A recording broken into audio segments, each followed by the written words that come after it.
Hello दोस्तों, कैसे हो आप सब लोग। स्वागत है आप सभी का अपने इस प्यारे से चैनल पर। और आज हम करेंगे मिरेकल सीरीज के 42nd डे की शुरुआत।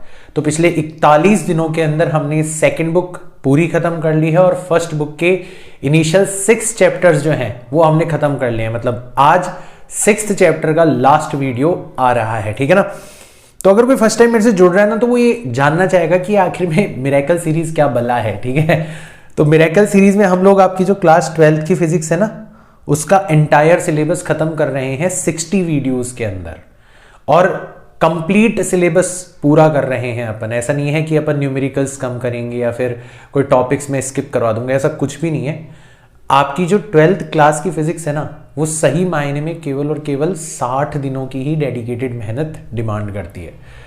तो कुछ डिफरेंट कॉन्सेप्ट है और आपको इस कॉन्सेप्ट की फील तभी आएगी जब आप मिरेकल सीरीज के जो वीडियोस हैं उनको शुरुआत से लेके आखिरी तक पूरा देखोगे। तब जाके आपको पता चलेगा कि इसका नाम जो है वो मिरेकल सीरीज क्यों रखा गया है, ठीक है ना। आज का हमारा टॉपिक क्या होगा, तो आज हम कुछ इलेक्ट्रोमैग्नेटिक डिवाइसेस के बारे में बात करेंगे। मतलब ऐसी डिवाइसेस, ऐसे इंस्ट्रूमेंट्स जो कि इलेक्ट्रोमैग्नेटिक इंडक्शन के प्रिंसिपल पर वर्क करते हैं। तो दो ही हैं हमारे सिलेबस के अंदर। हम एसी जनरेटर के बारे में बात करेंगे और हम ट्रांसफार्मर के बारे में बात करेंगे, ठीक है ना। तो ये एसी जनरेटर जो है ना, ये आपने छोटी क्लासेस में भी पढ़ रखा है। मतलब जब आप 10th क्लास में थे तब आपको प्रिंसिपल नहीं पता था या फिर केवल और केवल थ्योरेटिकल चीजें पता थी। अब आपको बहुत अच्छे से इन डेप्थ पता है कि इलेक्ट्रोमैग्नेटिक इंडक्शन किस तरीके से वर्क करता है। काफ़ी मजा आएगा, देखेंगे कि एसी जनरेटर और ट्रांसफार्मर किस तरीके से वर्क करते हैं। हमारी ये जो सीरीज़ है ना, इसका टारगेट क्या है। तो इसका टारगेट कोई एग्ज़ाम नहीं है, ये कोई एग्ज़ाम स्पेसिफिक सीरीज़ नहीं है। ये बेसिकली और भी डेप्थ में जाकर आपकी जो रूट कॉज है ना, फिजिक्स के अंदर जो भी प्रॉब्लम्स आपको फेस करनी पड़ती है, ये उनके ऊपर हमला करती है। तो रूट कॉज क्या है आपकी सारी प्रॉब्लम्स का, वो है फिजिक्स को लेके आपका डर। तो अगर आप मिरेकल सीरीज को फॉलो करोगे ना, तो आपका फिजिक्स का डर जो है वो खत्म हो जाएगा। एंड एक बार अगर फिजिक्स का डर आपका खत्म हो गया ना, तो आप बोर्ड्स भी फोड़ सकते हो, नीट का एग्जाम भी फोड़ सकते हो, जे मेंस का एग्जाम भी फोड़ सकते हो। मतलब आपको किस एग्जाम के लिए इस मिरेकल सीरीज को यूज करना है वो आपको डिसाइड करना है। और वाकई एक बहुत ही इंपॉर्टेंट वेपन हो सकता है आपकी प्रिपरेशन के अंदर। बट प्राइमरी टारगेट जो है ना मेरा, वो बेसिकली फिजिक्स का डर दूर करना है, क्योंकि वही है जो कि आपको फिजिक्स सीखने से रोक रहा है।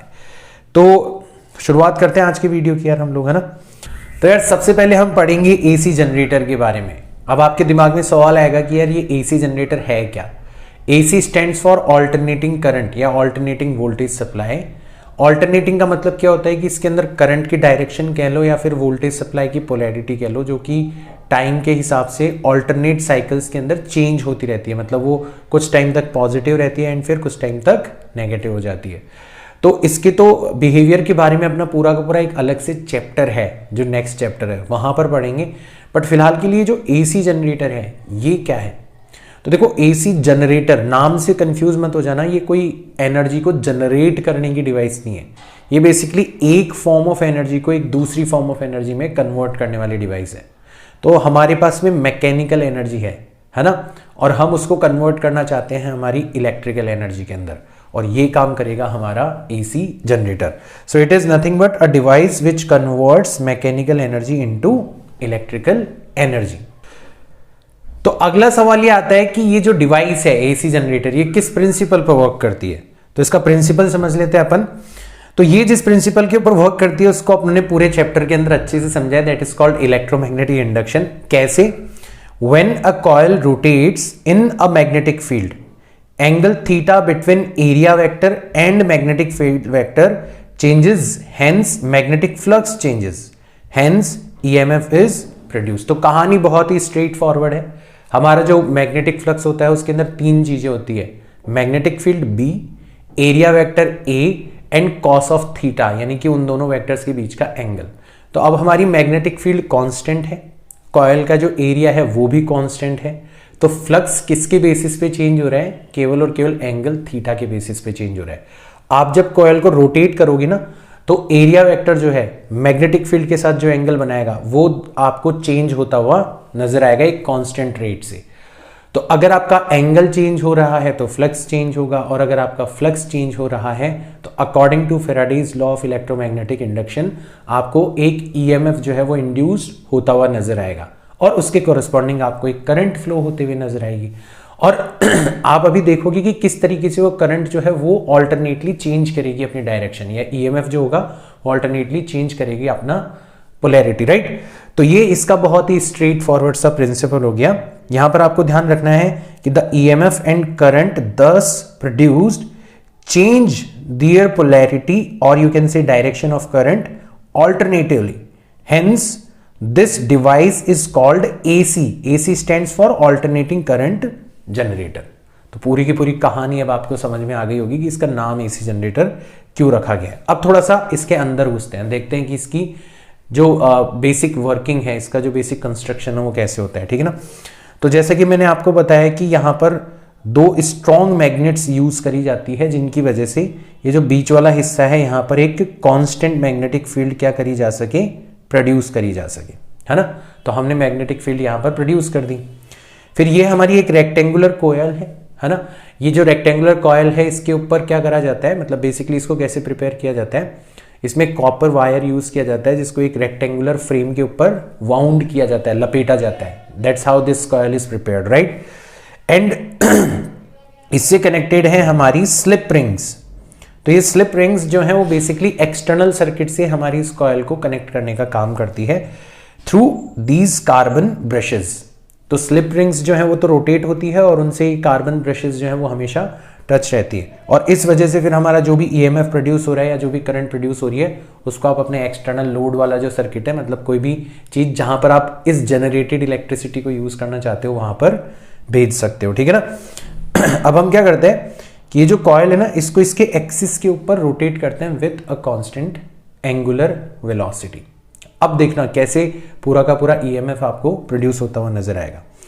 तो कह लो शुरुआत के लिए अगर अपन देखो कॉइल किसी भी कंडीशन में हो सकती है, बट अपन शुरुआत में ये कह सकते हैं कि t is equal to 0 plane of coil is perpendicular to the magnetic field, है ना। मतलब अभी तो डायग्राम में तो आपको प्लेन पैरेलल नजर आ रहा है, हम इसका 90 डिग्री वाला केस ले रहे हैं कि प्लेन जो है वो मैग्नेटिक फील्ड के क्या है, परपेंडिकुलर है। मतलब इसका जो एरिया वेक्टर है, एरिया वेक्टर हमेशा प्लेन के परपेंडिकुलर होता है, तो एरिया वेक्टर जो है वो मैग्नेटिक फील्ड की डायरेक्शन में है, ठीक है ना। तो कोई से भी इनिशियल पोजीशन कोई से भी ले सकते थे, हमने ये ले ली। तो t is equal to 0 plane of coil is perpendicular, या you can say that area vector is parallel to the magnetic field, right. And coil starts rotating with some angular speed omega. अब आप कुछ time बाद में देखोगे तो इस angular speed की वजह से कॉइल थीटा एंगल रोटेट कर चुकी होगी। तो किसी लेटर टाइम टी पर देखोगे तो जो एंगल होगा, शुरुआत में तो क्या था कि हमारा एरिया वेक्टर भी इधर है, मैग्नेटिक फील्ड वेक्टर भी इधर है। अब क्या हुआ, मैग्नेटिक फील्ड तो इधर ही रही और ये कॉइल जब रोटेट हो गई तो एरिया वेक्टर आपका किसी एंगल पर चला गया। तो अब इन दोनों के बीच में एक एंगल बन चुका है और उस एंगल की वैल्यू आप आसानी से निकाल सकते हो, angular velocity multiplied by time. तो इतना एंगल उन दोनों के बीच में प्रोड्यूस हो चुका होगा। तो हमारा जो फ्लक्स होता है बड़ा सिंपल सा फॉर्मूला होता है, n टर्न्स है और हर टर्न से कितना फ्लक्स पास हो रहा है, magnetic field multiplied by area multiplied by cos of angle between them. तो किसी भी टाइम पर फ्लक्स की जो वैल्यू हो जाएगी वो कितनी हो जाएगी, n b a cos omega t। तो यहां पर आप t की अलग अलग वैल्यू रख के देखो, आपको तुरंत पता चल जाएगा कि हमारा फ्लक्स जो है वो भी अलग अलग आएगा, यानी कि हमारा फ्लक्स जो है वो टाइम के हिसाब से चेंज हो रहा है। यही तो चाहिए था हमें ईएमएफ इंड्यूस करने के लिए। तो हमारा जो इंड्यूस्ड ईएमएफ होगा वो हो जाएगा minus of d phi by d t. अब फाई हमारे पास में ऑलरेडी है, उसका टाइम के रिस्पेक्ट में हमें डिफरेंशिएशन करना है। तो ये जो एन बी ए ये तो कांस्टेंट है, अनअफेक्टेड रहेंगे। कॉस का हो जाएगा minus sine omega t as it is, फिर टाइम के रिस्पेक्ट में कर रहे हैं तो टाइम का जो कॉफिशिएंट है ओमेगा उसको हमें बाहर मल्टीप्लाई करना पड़ेगा। तो ये हो जाएगा negative N B A omega sine omega T. ये नेगेटिव साइन और ये नेगेटिव साइन पॉजिटिव हो जाएंगे तो हमारा ईएमएफ आ जाएगा N B A omega sine omega t. That's how your induced EMF is produced and you can see that time की अलग अलग वैल्यूज के अकॉर्डिंग आपके ईएमएफ की वैल्यूज भी अलग अलग होंगी। आपका टाइम आप इस तरीके से रखोगे जैसे 0 रखा, फिर उसके बाद में 2 ओमेगा रखा, फिर π/2 ओमेगा रखा ना, डिफरेंट वैल्यूज रखोगे तो आपको जो EMF प्रोड्यूस हो रहा है उसकी वैल्यू कुछ टाइम तक पॉजिटिव मिलेंगी, फिर घटती हुई नजर आएंगी, फिर कुछ टाइम तक नेगेटिव मिलेंगी, फिर बढ़ती हुई नजर आएंगी। इस तरीके से ऑल्टरनेटली साइकिल जो है वो चेंज होता हुआ नजर आएगा। ये जो ओमेगा है ना, इसको आप फ्रीक्वेंसी से भी रिलेट कर सकते हो। Omega is called angular frequency और you can say angular speed of the rotation of the coil, right? So it can also be related with the frequency of these alternate cycles and it is equal to 2π times f। देखो time period जो होता है ना वो होता है 2π/ω और frequency जो होती है वो टाइम पीरियड का जस्ट रेसिप्रोकल होती है, तो फ्रीक्वेंसी हो जाएगी ω/2π, तो ओमेगा हो जाएगा आपका 2πf। इस तरीके से अपन इनको रिलेट कर सकते हैं, ठीक है ना? तो देखो पूरी जो मैकेनिज्म है वो यहाँ पर हमने समझाने की कोशिश करी है थ्रू दिस डायग्राम। तो मैंने बताया था शुरुआत में आपका जो प्लेन है वो परपेंडिकुलर है मैग्नेटिक फील्ड के, यानी कि area vector and magnetic field vector ये दोनों ए की डायरेक्शन में है। ए के डायरेक्शन में इसका मतलब फ्लक्स कितना हो जाएगा आपका, मैक्सिमम हो जाएगा। cos 0 की वैल्यू 1 होती है ना? और t इज इक्वल टू 0 रख के देखो आप EMF वाले एक्सप्रेशन के अंदर sin 0 की वैल्यू कितनी हो जाएगी, 0। तो EMF कितना हो जाएगा आपका, 0 हो जाएगा, ठीक है?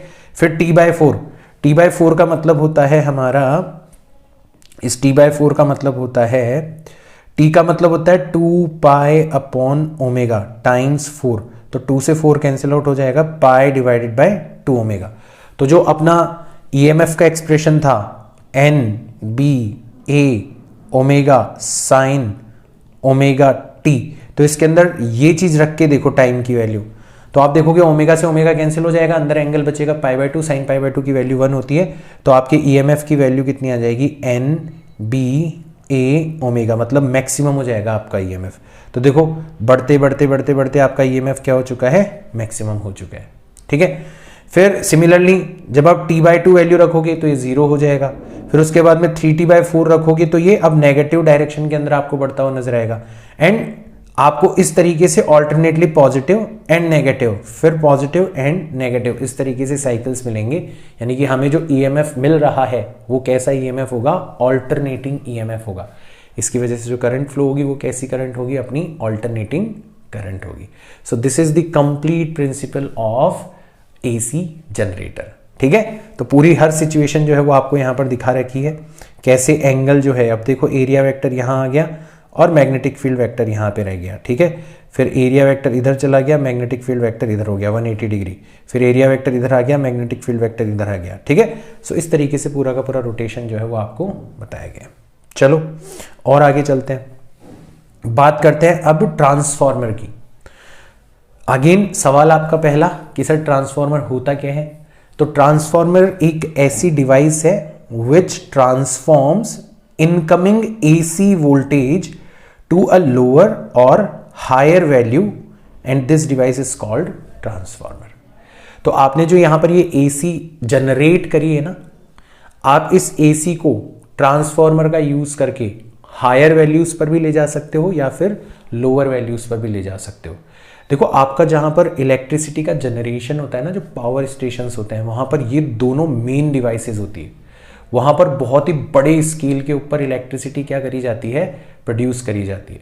फिर उसको ट्रांसफॉर्मर की मदद से हायर वोल्टेज के ऊपर लेके जाया जाता है। फिर जो ट्रांसमिशन होता है ना, वो हायर वोल्टेज के ऊपर करा जाता है।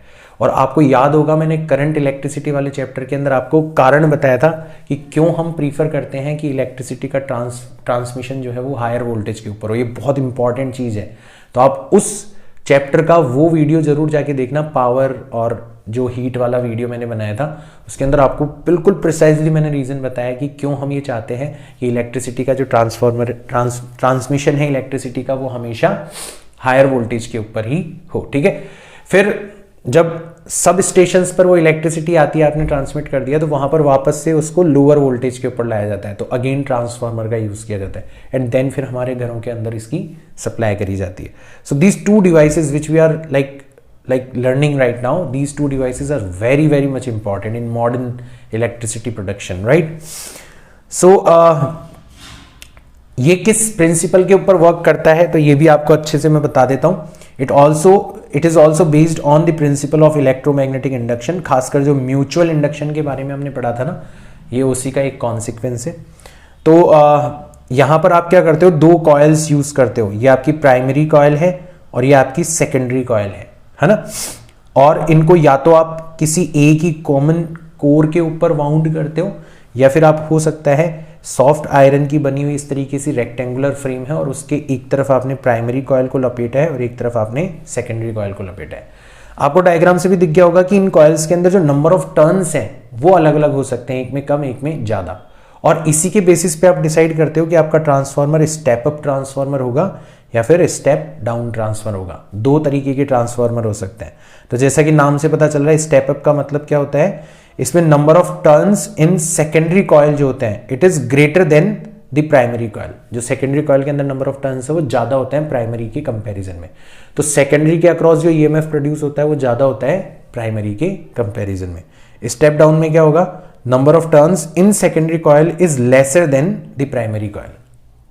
तो इसमें क्या होगा, जो आपका इनपुट वोल्टेज आ रहा है उसके कंपैरिजन में आउटपुट वोल्टेज कम होगा, तो इसने डाउन कर दिया, इसलिए इसका नाम रखा गया है स्टेप डाउन ट्रांसफार्मर। तो ये दो अलग अलग तरीके के ट्रांसफार्मर्स हमारे हो सकते हैं। अगर अपन एक आइडियल ट्रांसफार्मर की बात करें ना, तो जो आइडियल ट्रांसफार्मर होता है उसमें कुछ कंडीशंस जो हैं वो आपको फॉलो होती हुई नजर आएंगी। सबसे पहले तो आपको नजर आएगा कि current and resistance of primary coil is very very small. Similarly current and resistance of secondary coil is also very very small. तो रेजिस्टेंस को हमने स्मॉल इसलिए रखा है ताकि हमारे हीटिंग की फॉर्म में एनर्जी का लॉस ना हो। आइडियल ट्रांसफार्मर का मतलब ये है कि हम जो लॉस ऑफ एनर्जी है उसको मिनिमाइज करना चाहते हैं। हम चाहते हैं कि प्राइमरी कॉइल के ऊपर जितनी एनर्जी हम इनपुट डाल रहे हैं उतनी की उतनी ही एनर्जी हमें सेकेंडरी कॉइल के ऊपर मिल जाए। हम 100% इफिशियंसी पर वर्क करने वाले ट्रांसफार्मर की बात कर रहे हैं, ठीक है ना। There is no loss of energy, तो यानी कि इनपुट पावर जो होती है वो हमेशा आउटपुट पावर के इक्वल होती है, और इसके अंदर same flux links with each turn of primary as well as secondary coil. यानी कि हम मैग्नेटिक फ्लक्स या मैग्नेटिक फील्ड की फॉर्म में भी एनर्जी को सिस्टम से बाहर जाने नहीं देना चाहते। प्राइमरी से जितना फ्लक्स प्रोड्यूस हो रहा है एग्जैक्टली उतना का उतना ही फ्लक्स आपका एज इट इज जाके सेकेंडरी से लिंक हो रहा है। सेकेंडरी से जितना लिंक हो रहा है उतना का उतना ही प्राइमरी से लिंक हो रहा है। There is no loss of energy in form of leakage of magnetic flux. तो हमने बेसिकली एक आइडियल ट्रांसफार्मर इमेजिन किया है जिसमें there is no loss of energy. तो पहले उसकी वर्किंग समझते हैं, फिर हमारे प्रैक्टिकल ट्रांसफार्मर्स पर आएंगे, ठीक है ना। तो हमने ऑलरेडी बता दिया कि हमारा जो प्राइमरी सर्किट के अक्रॉस वोल्टेज होगा या प्राइमरी सर्किट के अक्रॉस जो ईएमएफ प्रोड्यूस होगा वो कितना हो जाएगा, negative of number of turns in primary times d phi divided by d t. अब ये जो फाई है ना, it is the flux linked with each turn of primary as well as secondary coil. तो दोनों के लिए सेम रहेगा। तो आप सेकेंडरी कॉइल के अक्रॉस कितना वोल्टेज प्रोड्यूस होगा या सेकेंडरी कॉइल के अंदर कितना ईएमएफ प्रोड्यूस हो रहा है उसकी एक्सप्रेशन भी लिख सकते हो, minus NS times d phi by d t, है ना। और दोनों को डिवाइड कर दोगे आप तो देखोगे कि प्राइमरी और सेकेंडरी कॉइल के अक्रॉस जो वोल्टेज प्रोड्यूस हो रहा है वो बहुत ही सिंपल तरीके से आपको नंबर ऑफ टर्न्स के रेशियो की फॉर्म में दिखाई देगा।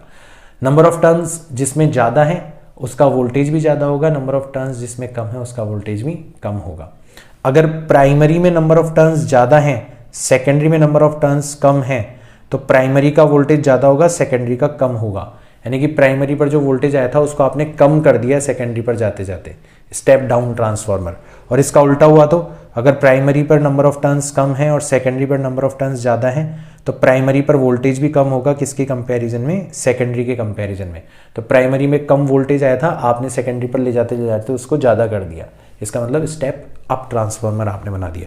तो आपका ट्रांसफार्मर स्टेप अप होगा या स्टेप डाउन होगा, ये टोटली किसके ऊपर डिपेंड करेगा कि प्राइमरी कॉइल के अंदर जो नंबर ऑफ टर्न्स है वो सेकेंडरी कॉइल के कंपैरिजन में ज्यादा है या फिर कम है।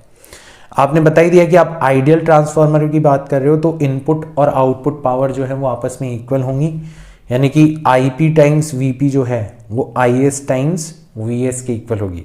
तो आप कह सकते हो कि IP डिवाइडेड बाय IS, अगर आप करंट्स के रेशियो की बात करते हो तो वो उल्टा हो जाएगा, वो VS डिवाइडेड बाय VP के इक्वल होगा, यानी कि NS डिवाइडेड बाय NP के इक्वल होगा। यानी कि ध्यान रखना, जिसमें नंबर ऑफ टर्न्स ज्यादा होंगे ना उसमें करंट कम होगा और जिसमें नंबर ऑफ टर्न्स कम होंगे उसमें करंट ज़्यादा होगा। क्यों? क्योंकि आपकी टोटल पावर जो है वो सेम रहनी चाहिए और पावर करंट और वोल्टेज के प्रोडक्ट के इक्वल होती है। तो ये एक आइडियल ट्रांसफार्मर की बात करिए, ये फॉर्मूलाज आप डायरेक्ट यूज कर सकते हो अपने न्यूमेरिकल्स के अंदर, ठीक है ना। अब अपन बात करते हैं हमारे जेनरिक ट्रांसफार्मर के बारे में। तो जेनरिक ट्रांसफार्मर में इनपुट पावर और आउटपुट पावर आपस में इक्वल नहीं होंगी, तो आपको इफिशियंसी दी जाएगी। तो इफिशियंसी का मतलब क्या होता है? Output power divided by input power times 100। आप किसी भी चीज की इफिशियंसी इसी तरीके से निकालते हो, ठीक है ना। तो क्या हुआ, किस फॉर्म में एनर्जी का लॉस हुआ? तो डिफरेंट फॉर्म्स के अंदर यहां पर एनर्जी लॉस हो सकता है। तो सारी पॉसिबिलिटीज को अपन एक बार देखते हैं और ये भी देखते हैं कि उनको मिनिमाइज कैसे किया जा सकता है। तो सबसे पहला लॉस हो सकता है इन फॉर्म ऑफ फ्लक्स लीकेज। तो अभी तो हमने आइडियल ट्रांसफार्मर के अंदर तो ये मान लिया कि जितना फ्लक्स प्राइमरी के हर टर्न से लिंक्ड है उतना का उतना एज इट इज जाके सेकेंडरी के भी हर टर्न से जाके लिंक हो जाता है। बट असल में ऐसा नहीं होता। कुछ मैग्नेटिक जो फील्ड लाइंस हैं वो आपकी ट्रांसफार्मर से बाहर निकल जाती हैं, यानी कि कुछ एनर्जी जो है वो फ्लक्स की फॉर्म में लीक हो जाती है, सिस्टम से बाहर चली जाती है। तो it can be reduced by winding primary and secondary coils one over each other. तो हमने जब म्यूचुअल इंडक्शन पढ़ा था तो हमने देखा था कोएक्सियल कॉइल्स यूज करी जाती है टू एंश्योर दैट प्राइमरी और सेकेंडरी के बीच में फ्लक्स लिंकेज जो है वो मैक्सिमम रहे। तो आप ये काम कर सकते हो। साथ ही साथ में आप सॉफ्ट आयरन की बनी हुई कोर यूज कर सकते हो। अब हमने इससे पिछले वाले चैप्टर के अंदर पढ़ा था कि जो सॉफ्ट आयरन है उसकी परमिएबिलिटी काफी ज्यादा हाई होती है। इसका मतलब नंबर ऑफ फील्ड लाइंस जो है वो उसके अंदर काफी ज्यादा डेंस हो जाती है। मतलब अगर बाहर से भी मैग्नेटिक फील्ड लाइंस पास हो रही हैं तो सॉफ्ट आयरन के अंदर से वो आपको गुजरते हुए नजर आएगी। Soft iron basically magnetic field lines को अपने अंदर कंटेन करने का काम करता है because it has higher permeability. Permeability का मतलब है कि मैग्नेटिक फील्ड लाइंस को गुजरने के अंदर जो आसानी होती है वो सॉफ्ट आयरन के लिए बहुत ही ज्यादा होती है। तो इसको आप यूज कर सकते हो ताकि आप ये डबल इंश्योर कर सको कि आपका फ्लक्स की फॉर्म में कोई भी लीकेज ना हो। फिर अपन बात करते हैं दूसरे कॉपर लॉस के बारे में। अब कॉपर लॉस जो है वो बेसिकली रेजिस्टेंस ऑफ कॉयल उसको ही बोला जाता है। कॉयल जो आपने कॉपर की बनाई है तो कॉपर का भले ही रेजिस्टेंस बहुत कम होता है बट होता तो है, तो उसके थ्रू आप करंट पास कर रहे हो और करंट पास कर रहे हो तो उसके अंदर हीटिंग होगी और हीट की फॉर्म में आपकी एनर्जी सिस्टम से बाहर चली जाएगी। तो अगर आप इसको मिनिमाइज करना चाहते हो तो आप थिक वायर्स यूज कर सकते हो। क्यों? क्योंकि रेजिस्टेंस जो होता है वो एरिया ऑफ क्रॉस सेक्शन के इनवर्सली प्रोपोर्शनल होता है। तो अगर आपके थिक वायर्स होंगे मतलब एरिया ऑफ क्रॉस सेक्शन ज्यादा होगा तो रेजिस्टेंस नेचुरली आपका कम हो जाएगा। तो इस तरीके से आप मोटे वायर्स यूज करके ट्रांसफार्मर के अंदर energy loss in form of resistance, in form of heat, in form of copper loss काफी मिनिमाइज कर सकते हो। फिर आयरन लॉस की कैटेगरी की बात करते हैं तो इसमें फर्स्ट तरीके का जो लॉस होगा वो एडी करंट्स की फॉर्म में होगा। तो हमें सॉफ्ट आयरन की कोर यूज करनी है। सॉफ्ट आयरन रह गया हमारा कंडक्टर और हमने इसी चैप्टर के अंदर पढ़ा था लास्ट वीडियो के अंदर कि कंडक्टर के अक्रॉस अगर मैग्नेटिक फ्लक्स चेंज हो रहा हो तो यहाँ पे ट्रांसफार्मर में तो आपने ऑल्टरनेटिंग सप्लाई कनेक्ट करी है तो ऑब्वियस है कि आपका मैग्नेटिक फ्लक्स जो है वो ऑल्टरनेटली चेंज हो रहा होगा, काफ़ी ज़्यादा हायर फ्रिक्वेंसी के साथ चेंज हो रहा होगा। सो आप सोचो कि कितनी स्ट्रॉन्ग पॉसिबिलिटीज़ है कि इस सॉफ्ट आयरन की बनी हुई कोर के अंदर क्या प्रोड्यूस हो रही हो, एडी करंट्स प्रोड्यूस हो रही हो। और एडी करंट्स के बारे में आपने जाना था कि वो काफ़ी ज़्यादा एनर्जी हीट की फॉर्म में सिस्टम से बाहर निकाल देती हैं। और आपने ये भी जाना था कि उनको मिनिमाइज कैसे करते हैं। उनको मिनिमाइज किया जा सकता है, आप बल्क ऑफ कंडक्टर यूज मत करो, आप बेसिकली लेमिनेशंस यूज करो उस कंडक्टर की, उनको आपस में ज्वाइन करके फिर कोर का निर्माण करो, तब जाके आप आसानी से एडी करंट्स को क्या कर सकते हो, मिनिमाइज कर सकते हो। दूसरी जो कैटेगरी है हमारी आयरन लॉस के अंदर, that is called hysteresis loss. तो ये भी हमने पढ़ा था लास्ट चैप्टर के अंदर कि जब किसी सॉफ्ट आयरन यानी कि किसी फेरो मैग्नेटिक मटेरियल के अक्रॉस जो मैग्नेटाइजेशन और डीमैग्नेटाइजेशन की प्रक्रिया होती है, उस पूरे एक साइकिल के अंदर आपकी कुछ एनर्जी परमानेंटली हिस्टेरेसिस की वजह से सिस्टम से बाहर चली जाती है इन फॉर्म ऑफ हीट। हमने ये भी देखा था कि वो हिस्टेरेसिस कर्व जो होता है उसके वॉल्यूम के डायरेक्टली प्रोपोर्शनल होती है इन पर यूनिट साइकिल जो एनर्जी लॉस होता है। तो ये भी हो रहा है यहाँ पे तो क्योंकि ऑल्टरनेटिंग सप्लाई आप यूज कर रहे हो ट्रांसफार्मर के अक्रॉस, तो बार बार आपकी जो सॉफ्ट आयरन कोर है वो मैग्नेटाइज हो रही है, फिर अपोजिट डायरेक्शन में मैग्नेटाइज हो रही है, फिर सेम डायरेक्शन में, फिर अपोजिट डायरेक्शन में। तो ये तो बहुत ही तगड़ा वाला लॉस हो जाएगा। और इसको मिनिमाइज करने का तरीका हमने देखा था कि मटेरियल ही ऐसा यूज करो जिसका हिस्टेरेसिस लॉस बहुत कम हो। तो अगेन आपको इंपॉर्टेंस समझ में आएगी कि हम जो कोर यूज करते हैं वो क्यों सॉफ्ट आयरन की बनी हुई कोर यूज करते हैं, क्यों हम स्टील की बनी हुई कोर यूज नहीं करते। स्टील की भी परमिएबिलिटी बहुत ज़्यादा है, फ्लक्स लीकेज को तो स्टील भी बहुत कम कर सकता था, बट सॉफ्ट आयरन को यूज़ करने के हमें डबल फायदे हो गए। उसने फ्लक्स लीकेज को भी कम कर दिया और उसका जो हिस्टेरेसिस लॉस होता है वो भी मिनिमम होता है, तो उसने उसको भी क्या कर दिया, मिनिमाइज कर दिया। तो ये डिफरेंट डिफरेंट लॉसेस हैं जो कि ट्रांसफॉर्मर के अंदर आपको होते हुए नज़र आ सकते हैं, और इनकी वजह से ही इनपुट पावर जो आप सप्लाई करते हो ट्रांसफॉर्मर के अंदर वो 100% ट्रांसफ़र नहीं हो पाती सेकेंडरी कॉइल के ऊपर, बट आपका काम हो जाता है। आपका मेन काम क्या है यहाँ पर, वोल्टेज सप्लाई को हायर वोल्टेज पर या फिर लोअर वोल्टेज के ऊपर ट्रांसफॉर्म करना। वो ट्रांसफॉर्मर जो है वो बड़ी आसानी से कर देगा। हाँ, आप जब ट्रांसफॉर्मर बनाओ तो जो जो बातें मैंने अभी लॉसेस के टाइम पे आपको बताई थी उनका पालन करो, तो आप आसानी से लॉसेस को मिनिमाइज कर सकते हो and you can make a very good transformer. ठीक है, तो ये हमारी दोनों डिवाइसेस हो गई, एसी जनरेटर हमने देखा और ट्रांसफॉर्मर हमने देखा। अब वैसे तो ये थ्योरेटिकल टॉपिक्स है, वैसे तो इनके ऊपर थ्योरेटिकल क्वेश्चंस आने के चांसेस काफ़ी ज़्यादा रहते हैं, बट इनके ऊपर काफ़ी अच्छे न्यूमेरिकल्स भी बनते हैं। जैसे एक थ्योरेटिकल क्वेश्चन ट्रांसफॉर्मर के बारे में आपसे पूछा जा सकता है कि क्या ट्रांसफॉर्मर जो है वो डायरेक्ट करंट मतलब डीसी सप्लाई के लिए भी वर्क करेगा क्या। तो देखो, डायरेक्ट करंट का मतलब है एक ऐसी करंट जो कि टाइम के रिस्पेक्ट में कांस्टेंट है। अब अगर करंट कांस्टेंट है, कांस्टेंट करंट प्राइमरी कॉइल से सपोज करो फ्लो कर रही है, तो फिर उसकी वजह से जो फ्लक्स प्रोड्यूस होगा वो भी कांस्टेंट होगा, और अगर आपका फ्लक्स कांस्टेंट होगा तो there will be no electromagnetic induction, there will be no mutual induction. हमने पढ़ा था ना म्यूचुअल इंडक्शन कब होता है, जब करंट आपकी वेरी कर रही हो। तो ट्रांसफॉर्मर जो है वो हमेशा एसी के लिए ही यूज किया जाता है। आप एसी को ही स्टेप अप या स्टेप डाउन करना चाहते हो तो यू कैन यूज ट्रांसफॉर्मर। अगर आप डीसी को करना चाहते हो तो फिर आपको एम्पलीफायर यूज करना पड़ेगा, है ना। एम्पलीफायर के बारे में हमने सेमीकंडक्टर्स के अंदर पढ़ा था, उनको यूज करके आप जरूर, ठीक है, क्या कर सकते हो, डीसी को भी एम्पलीफाई कर सकते हो, या फिर क्या कर सकते हो, उसको डी एम्पलीफाई कर सकते हो, बेटर वर्ड यही होगा शायद, है ना। तो ये ऐसे थ्योरेटिकल क्वेश्चंस बन सकते हैं। तो आप मेरी बातें आपने अगर ध्यान से सुनी है तो आपका थ्योरेटिकल क्वेश्चन तो 100% करेक्ट हो जाएगा। अब अपन बात करते हैं हमारे न्यूमेरिकल्स की। तो ये हमारा पहला न्यूमेरिकल है, in order to avoid eddy currents in the core of a transformer. Again theoretical question है, मैं न्यूमेरिकल की कैटेगरी में, मतलब ऑब्जेक्टिव क्वेश्चन है। तो अभी मैंने बताया था एडी करंट्स को अगर आपको मिनिमाइज करना है तो the number of turns in the secondary coil is made considerably large, कोई फर्क नहीं पड़ेगा। A laminated core is used, eddy currents को आपको मिनिमाइज करना है तो आपको कैसी कोर यूज करनी पड़ेगी, लैमिनेटेड कोर यूज करनी पड़ेगी। हमारा ऑप्शन नंबर 2 जो होगा वो करेक्ट हो जाएगा। ठीक है, नेक्स्ट देखो question, primary winding and secondary winding of a transformer has 100 and 300 turn. तो मतलब हमें एनपी दे दिया गया है 100 और एनएस दे दिया गया है 300। The input power is 60 watt, then output power of the transformer will be। तो जब तक आपको कुछ भी मेंशन ना किया जाए ना, तब तक आपको बाय डिफॉल्ट क्या मानना है कि आपका ट्रांसफॉर्मर कैसा है, आइडियल ट्रांसफॉर्मर है। और आइडियल ट्रांसफॉर्मर के लिए इनपुट पावर जो होती है वो किसके इक्वल होती है, आउटपुट पावर के इक्वल होती है।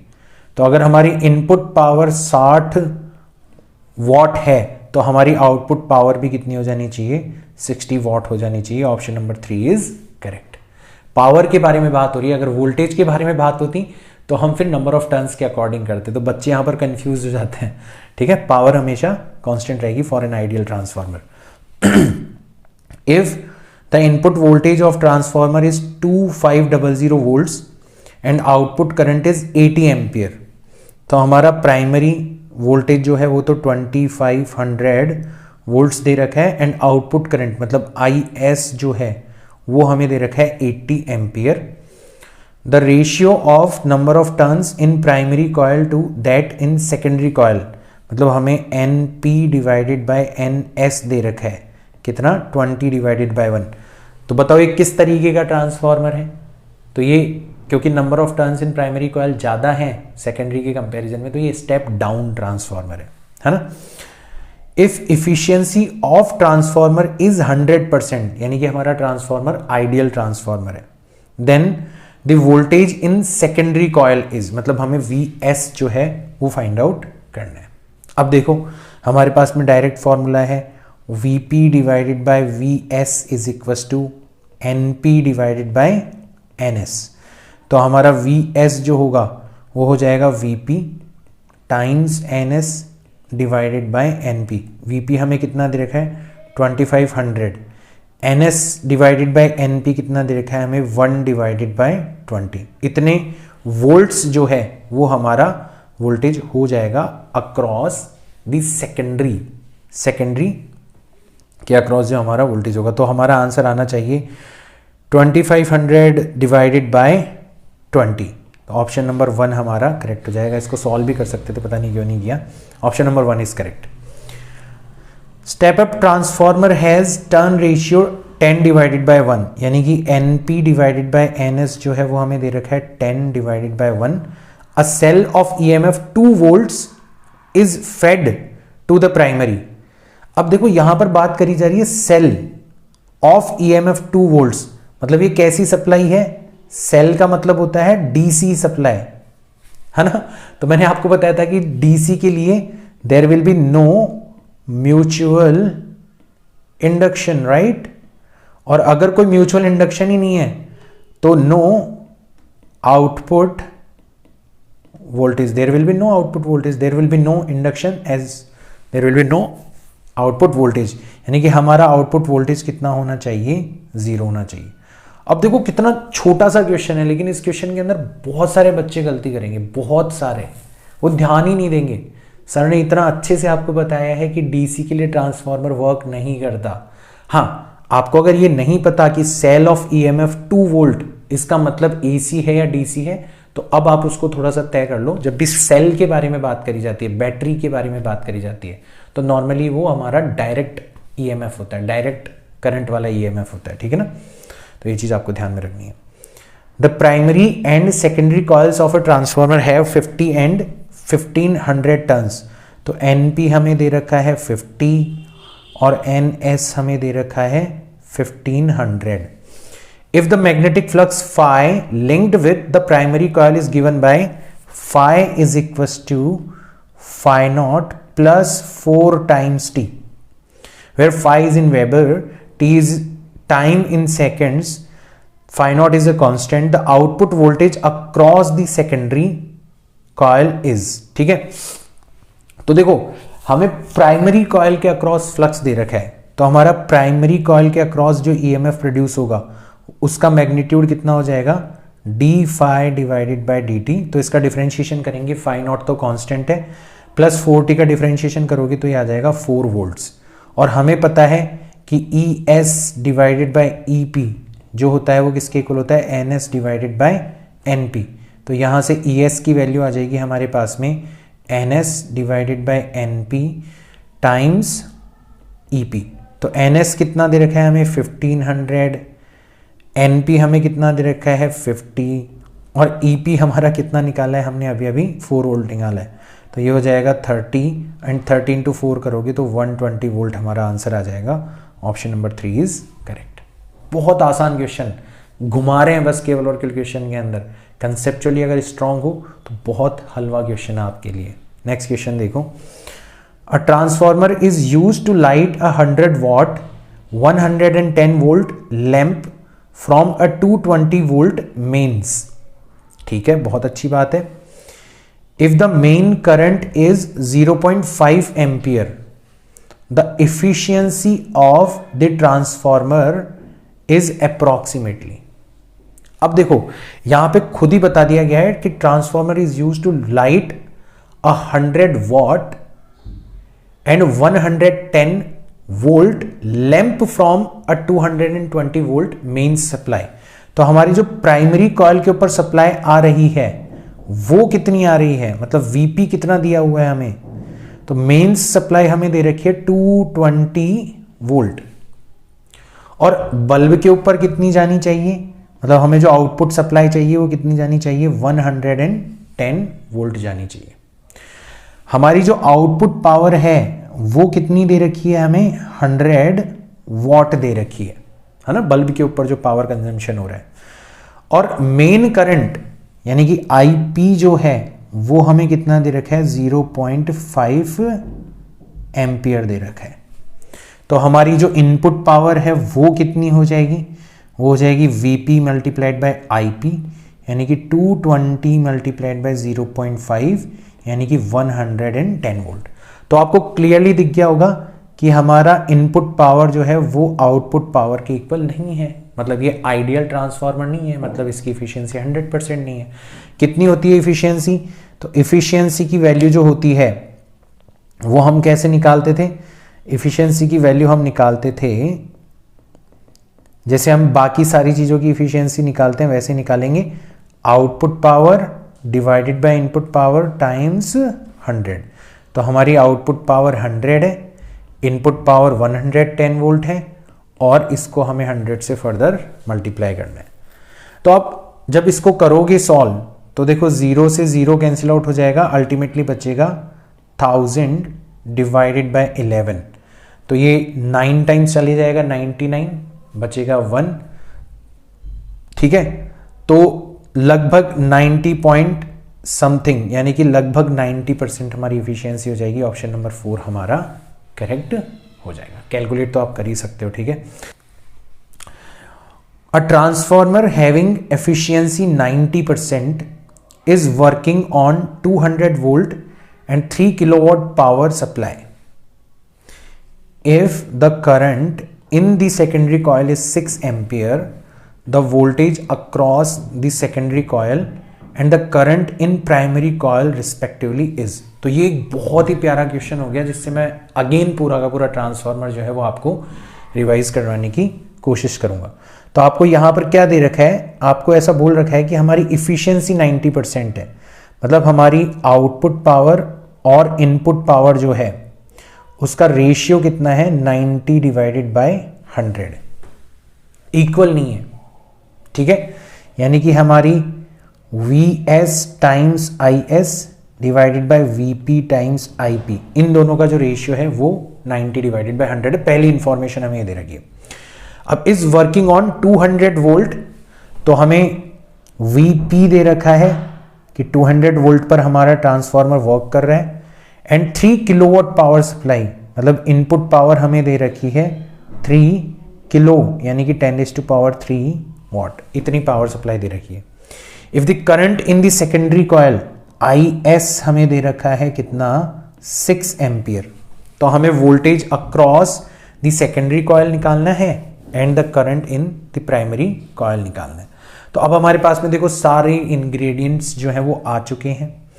तो सबसे पहले तो अपन क्या करते हैं हमारे पास में इनपुट पावर है, इनपुट पावर और आउटपुट पावर का रेशियो है, तो हम सबसे पहले क्या निकाल सकते हैं, आउटपुट पावर निकाल सकते हैं। या फिर आप चाहो तो डायरेक्ट भी Vp और Is की वैल्यू रख के भी इस क्वेश्चन को कर सकते हो, बट मैं थोड़ा सा लंबे तरीके से घुमाते हुए तुम्हें लाता हूँ। तो देखो सबसे पहले हम आउटपुट पावर निकालते हैं, तो आउटपुट पावर हो जाएगी 90 डिवाइडेड बाय 100 टाइम्स Pin, और Pin कितना दे रखा है, 3 टाइम्स 10⁻³। अब देखो 100 है तो 1 0 तो यहाँ पे कैंसिल हो गया, और 1 0 इसका कैंसिल आउट हो जाएगा, पावर 2 रह जाएगी। तो ये आ जाएगा 9 × 3 यानी कि 27, और 10 की पावर 2 मतलब 2700 वॉट, ये हमारा आउटपुट पावर होगा। अब once we have output power and once we have secondary coil, मतलब तो हमें Vs टाइम्स Is पता पड़ गया जो कि आउटपुट पावर के इक्वल होता है, जो कि 2700 हो जाएगा। तो हमारा जो Vs होगा हो जाएगा 2700 divided by Is, that is 6। तो 6 से इसको डिवाइड कर दो तो ये हो जाएगा आपका 4 टाइम्स गया सबसे पहले, तो फिर बचेंगे आपके 24 बचे 3, फिर 5 टाइम्स चला गया, ठीक है, एंड 450 वोल्ट। तो ऑप्शन 2 और ऑप्शन 3 में से कोई एक ऑप्शन हमारा करेक्ट हो सकता है। फिर आते हैं upon the current in the primary coil, तो Vp टाइम्स Ip ये हमारी इनपुट पावर के इक्वल होता है, और इनपुट पावर हमें कितनी दे रखी है, 3 × 10⁻³ दे रखी है। तो हमारे पास में Ip आसानी से आ जाएगी 3 × 10⁻³ डिवाइडेड बाय Vp, और Vp हमें दे रखा है 200, तो 1000 से 100 को डिवाइड कर दो तो 10 बचेगा, 30 डिवाइडेड बाय 2 करोगे तो 15 एम्पियर हमारा आंसर आ जाएगा। तो इस तरीके से आपका ऑप्शन नंबर 2 जो है वो करेक्ट होता हुआ नजर आएगा। ठीक है, if step up transformer have turn ratio 5, यानी कि NP डिवाइडेड बाय NS जो है वो आपको दे रखा है 5:1, frequency 50 hertz, root mean square value of potential difference on primary 100 volts. तो प्राइमरी के ऊपर जो रूट मीन स्क्वायर वैल्यू आ रही है ऑन प्राइमरी वो कितनी दे रखी है आपको, 100 वोल्ट दे रखी है।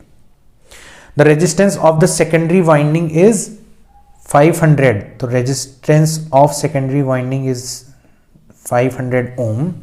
Then the peak value of voltage in secondary winding will be. अब देखो इसमें हमें कैसे कंफ्यूज किया गया है। तो सबसे पहले तो अपन क्या करेंगे, RMS value on secondary coil निकाल लेंगे। RMS की फॉर्म में ही लिख देते हैं पूरा का पूरा रेशियो। तो ये हो जाएगा आपका again NS divided by NP। तो NS हमें दे रखा है, NP डिवाइडेड बाय NS 5/1 है, तो ये 1/5 हो जाएगा। तो VRMS अलोंग सेकेंडरी कॉइल जो होगा वो हो जाएगा 1/5 times VRMS along primary, that is 100, तो ये आ जाएगा 20 वोल्ट। अब आपको पता है कि हमारा जो RMS वैल्यू होता है वो हमारी पीक वैल्यू जो होती है उसका डिवाइडेड बाय √2 होता है। अगर आपको अभी नहीं पता तो नेक्स्ट जो वीडियो होगा हमारा, नेक्स्ट चैप्टर का जो पहला वीडियो होगा उसमें आपको ये अच्छे से पता पड़ जाएगा। अभी तो इसको एज अ फैक्ट यूज कर लो। तो हमारा प्राइमरी के अकॉर्ड जो हमारा पीक वैल्यू होगा, इसको मैं पीक लिख देता हूं, ठीक है ना, जो हमारी पीक वैल्यू होगी अलोंग सेकेंडरी वो हो जाएगी 20√2 वोल्ट। 20√2 वोल्ट मतलब ऑप्शन नंबर 4 जो है वो हमारा करेक्ट है। क्वेश्चन आसान है पर थोड़ा सा वो RMS वगैरह घुमाया गया है, इससे घबराने की जरूरत नहीं है। तो यार बच्चों, ये जो आज का हमारा वीडियो था ना वो बहुत ही लाइट था। मतलब आपने AC जनरेटर के बारे में सीखा, आपने ट्रांसफार्मर के बारे में सीखा, और ट्रांसफार्मर के ऊपर जितने भी डिफरेंट तरीके के क्वेश्चंस पूछे जा सकते हैं या आज तक पूछे गए हैं वो सारे के सारे हमने इस वीडियो के अंदर कवर करें। तो दो चीजें होंगी, एक तो आपका थ्योरेटिकल बैकग्राउंड स्ट्रांग हो गया, you are ready for theoretical questions जो कि आजकल काफ़ी ज़्यादा पूछे जाते हैं कॉम्पिटिटिव एग्जाम के अंदर। और दूसरी चीज़ ये हो गई कि ट्रांसफार्मर जैसा जो टॉपिक है, जो कि छुपा रुस्तम टॉपिक है, मतलब बच्चे छोड़ देते हैं ट्रांसफार्मर को या फिर बिल्कुल ऊपर से पढ़ के जाते हैं, फिर इसके जो न्यूमेरिकल्स आते हैं वो बहुत आसान होते हुए भी बच्चे नहीं कर पाते। आपके साथ में ऐसा नहीं होगा क्योंकि आपने ट्रांसफार्मर को समझा भी है और उसके न्यूमेरिकल्स भी किए हैं। अब आप भिड़ जाओ, चैलेंज कर दो अपने दोस्तों को कि हमें AC जनरेटर और ट्रांसफार्मर इन दोनों के ऊपर किसी भी तरीके का न्यूमेरिकल्स पूछ लो, हम लोग तैयार हैं। और फिर आएगा आपको मज़ा, फिर आएगा आपका कॉन्फिडेंस कि हाँ यार मिरेकल सीरीज़ का क्या फ़ायदा हो सकता है। मैं मिलता हूँ आपसे मिरेकल सीरीज़ के नेक्स्ट वीडियो के अंदर, तब तक के लिए बाय।